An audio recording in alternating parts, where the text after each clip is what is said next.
Hey, how's everybody doing? I'm going to go over a quick overview of how I upgraded my laptop. So I have a Dell 3800, an M3800. It's a workstation. I was going to go with the XPS15, but I'm getting into some video game development. I need to do some graphics rendering and whatnot. So I decided to go with this one. This one has the Quadro 1100K, something like that, or K1100 processor in it, and it has a i7, I believe 4702 or 4712 or one of those things. You can look it up for further research to get better detail on how this thing is. But this basic version, I bought it on eBay. This thing brand new comes up to about 1700, and that's not bad. But I bought it refurbished on eBay. It still has a manufacturer warranty with Dell and whatnot. So I went ahead and bought it myself, and I realized that by buying this, I could go ahead and put some pretty good parts in here and save myself a ton of money. So I bought this thing on eBay for $999. That was with tax, with shipping, everything is at my door in like a week or so. Probably even less. I think it was about like 4 days. So I got it and I was really excited. So this is proof that it's a M3800. Let me turn this upside down. So there you go. I'm trying to let that focus. That's the Dell M3800. I put this Windows Pro 8 sticker on here myself. So I also went ahead and started Ubuntu 14.04, the stable version, and I still have Windows 8.1 installed on here. So I'm gonna get to the basics of how to basically get this thing going like a beast. So if you see right here, I have a 500. I have the thing that came with it, the 500 gigabyte SSHD, the hybrid hard drive. Yeah, this thing isn't that bad. I mean, it's pretty good. But I decided to go ahead and hook this up to my Xbox One. I wish it would focus. There you go. It's a laptop thin SSHD. So this thing is pretty, it does a job, but it was one thing I did not like. I would hear this thing. If I was doing like audio recording on my microphone or whatever, I would hear this thing. I just don't like that. You know, with Ultrabook, I want no moving parts besides these fans. That's what I want. So I decided to get rid of that and upgrade it. So I'm going to show you what I upgraded with. And then the RAM. Here's the RAM. This is 8 gigabytes of DDR3 1600 hertz, I believe. Yeah. And here it is. It is an 8 gigabyte stick. I'm going to try to let it focus in on that. I'm going to back it up. This camera I'm using is a Logitech C920, I believe. Come on, focus. Well, it doesn't want to focus. It doesn't want to play nice. But yeah, this is the RAM it came with. Maybe if I put it right up on it. It's not. Oh, there it is. Okay. Yeah, so that's the RAM, the Samsung RAM it came with. So that's the deal with this. So I took out this thing and I bought two separate hard drives, and I also got rid of this and bought me some new RAM. So these are original pieces. So what I went ahead and did is I bought some Corsair Vengeance RAM. Yes, 1600 megahertz. One thing I noticed is this one did not work. This is the regular DDR3. This one did not work. I had to go ahead and buy the DDR3L low wattage version of 1.35 because I don't know why it just wouldn't post when I had the 1.5 volt RAM in there. So I went ahead and bought that, and here they are. This is the RAM. Each one of these are 8 gigabytes. So compared to this one, I mean, I don't know if they're the same speed or timing latency, but you know, I just said, you know, I want to just upgrade my system. So I went from 8 gigabytes to 16. So go ahead and throw those things in there. I was proud of that move. This thing cost me about $150. So, you know, $150. I'll probably keep this and put into someone else's notebook or sell it to someone for like $25. Or just keep it just for in case something goes wrong or something. So, that's that.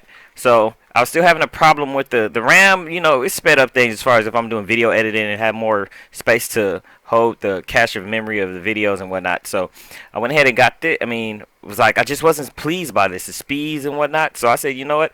I want to take it up a notch. So, I went ahead and I bought, bam, a Samsung SSD, the Evo series. And this is about 250 gigabytes. So, I said, hey, you know, this will be a perfect replacement. It's silent. It's no moving parts in this thing. So this should suit me beautifully. So I had this on there, and I realized that immediately, like I need space because you know when I'm editing videos and whatnot, you need space. So I went ahead and I bought me a 1 terabyte external hard drive. But then I would still hear this thing. I just didn't think it was very useful. So I said, you know what? I'm gonna dig into my pockets a little deeper. And I know a lot of people out there are saying, oh, you know what, you bought the machine for that price. You could have got it for another price, the $2,700 and paid evenly. Well, you know, I got these things, like I got this on sale for like I think it was like $89 on eBay. So this is like $150 SSD or $110 SSD. I got it for $89, and I had some PayPal credits gonna let me pay it off in like 6 months. So it's a lot smoother than paying for this machine to have good parts, but paying $2,600 plus the tax, another $260 on top of it. I just didn't want to go through that, so I went ahead piece by piece. So I replaced that with this. But if you notice, you have this doohickey right here, and yeah, that's where this comes in. I said, you know what? That mSata drive needs to be put to work. So I went ahead and I bought, yes, the 1TB Evo SSD mobile SATA, mSata, whatever that means. And here's this piece right here. So I went ahead and I got this thing, and this has really just boosts my performance rate. So what I basically did was I have a terabyte. I have Windows installed on here. I have a partition that's about 100 gigabytes. That's just Windows 8. Then I have another partition that's like 30 gigabytes on here. That's Ubuntu. So like Ubuntu is basically just on this SSD, on this one. And I have Windows, and I have a 100 gigabyte partition for Windows just on this, and then I have the other like 900 or 800, whatever it is, for just backup files. And having these things have just made this thing completely dead silent. When I'm working on heavy loads and whatnot, it's very quick, but the thing that really gets loud are these fans. I mean, they don't get extremely loud, but they cool you off. And I want to say that, people want to say that this machine is a complete ripoff of a MacBook. It is not. By this thing having carbon fiber at the bottom, I kid you, the only place it gets hot is on the right here on the fans. I'm sorry.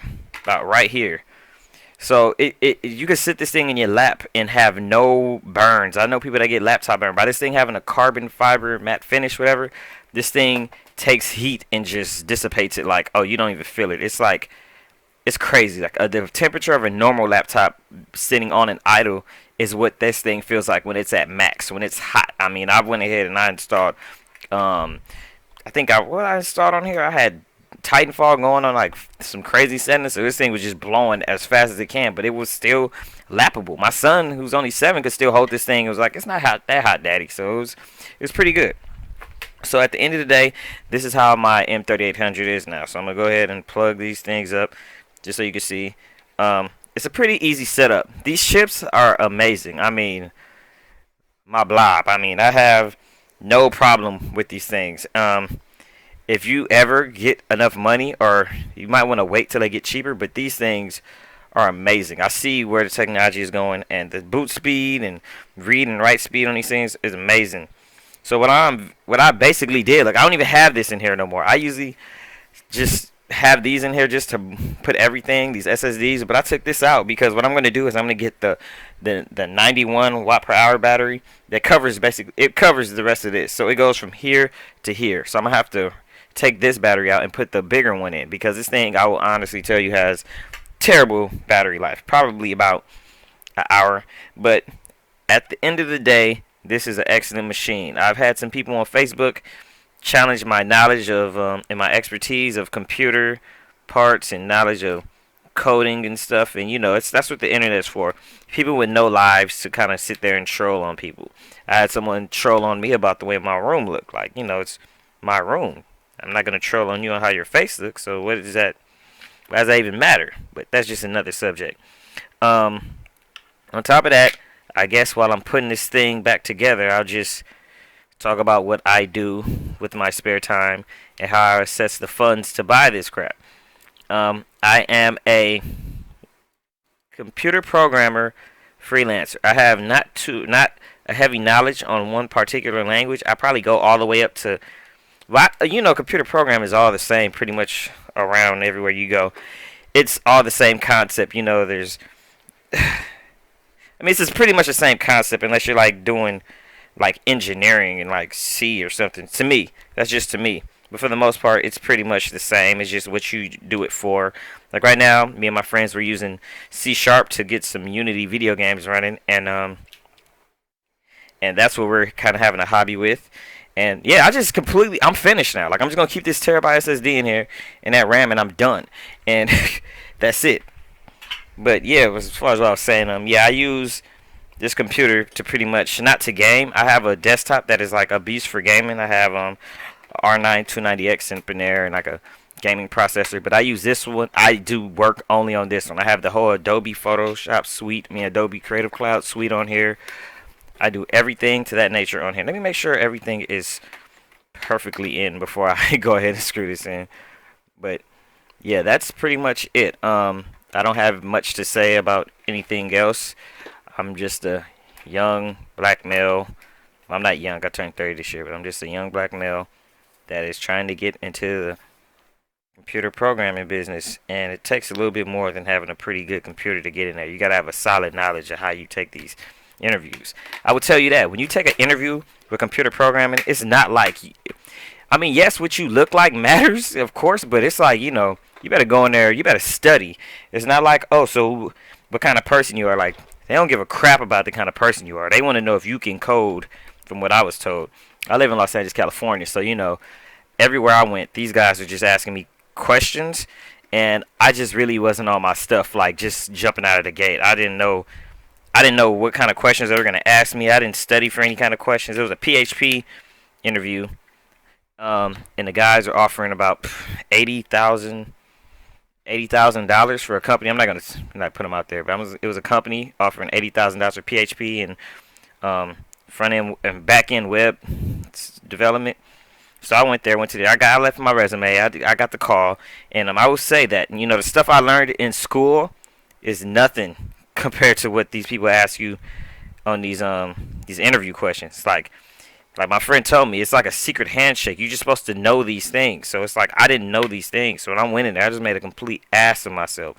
So anyone that's getting into that field of computer programming, software development, and want to really do like some coding and do a job like that, know what you're getting into. I mean, because when these people hire you, they're not gonna train you on nothing. I'm thinking like, oh, maybe they'll teach me the basics. They're like, no, you got to know recursion off the top. Like if you didn't like recursion, you don't know how to overload a class. You don't know stuff like that.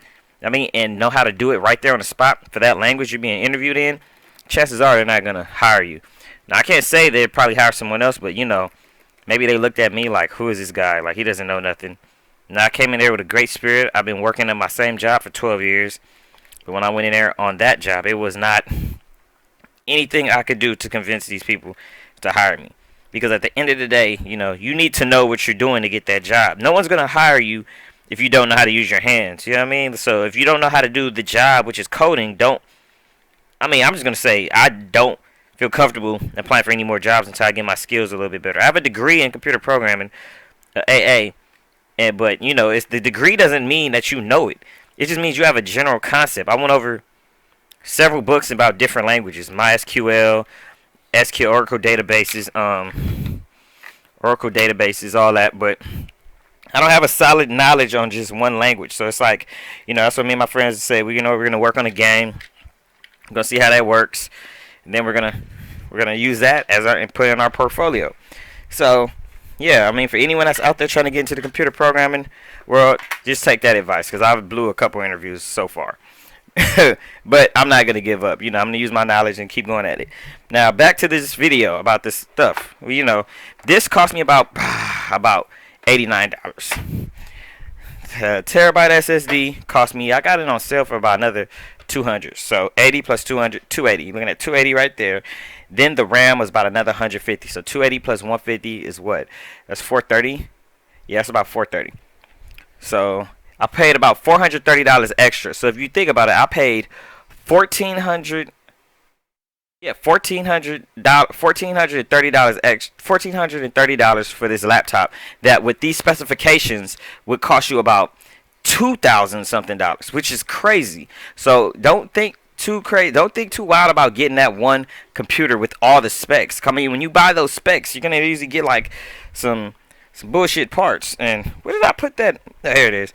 You're gonna get some bullshit parts. If you get the 16 gig of RAM, you might get these two 16 gigs of RAM. You know what I mean? 8 plus 8 of this. But I know the Corsair might be the same. You're gonna have some trolls out there telling me that. But I mean, I'd rather have just the stability of just a faster clock. And it's nothing like if I try to sell this thing and some people see, oh, you already got that in there? Yeah, I got that in there. I got a terabyte mSata SSD in there, and I can throw this thing in there from throw that thing back in there and say, yeah, I also got that in there, and sell this thing for easily probably at $2,000 at today's date. On today's date, only thing that's probably gonna kill it is this 1080p screen. But honestly, I don't like the QHD screens as of yet. I mean, the usefulness in them is just, as far as like when you're rendering games and whatnot, like the devices aren't running at 4K, so I prefer the 1080p because it's nice and clear. All the elements on screens are very easily read. I don't even know if Unity or if some of the programs I use are scalable for the Quad HD version of this one. So I just went ahead and got this one because it was cheaper. So I bought for $1,400, the same price you'll get for a Yoga 3 Pro. I got a super workstation that is just blowing almost anything out the water that I see. Someone wants to sit next to me, yeah, they could probably game, but they can't work as hard as me on this thing. Unless they have like an m3800. But this thing is, you got to think. I took out this spinning hard drive and replaced it with that little chip, so it's way lighter. It's dead silent. When I turn it on, there's literally no noise. It's like just as loud as an iPad. I mean, I did a sound comparison, and I turned on the original iPod with the hard drive in there, and you can hear that thing compared to this thing when they both turn on. The fans on this thing is very quiet. So, all in all, that's pretty much how it goes with my review or my outlook on this machine. I went from an Ultrabook, a ZenBook, to this, and I have no regrets. So, that's pretty much it. And yeah, it looks kind of dusty, but you know, I've been working on it in coating, so the thing shoots right up, and it should just get straight to the business when I turn on. What's it called? Let's get into it. Just shoots right on. Ignore the things on the wall back there. Those are my son's things. So let me get my drawers out. So yeah. Oh, and this thing is touchscreen. I don't know why this touchscreen. It seems kind of weird, but I don't like this touchscreen. Like, I don't like it. It seems to shut off after a while. But let me put my password in.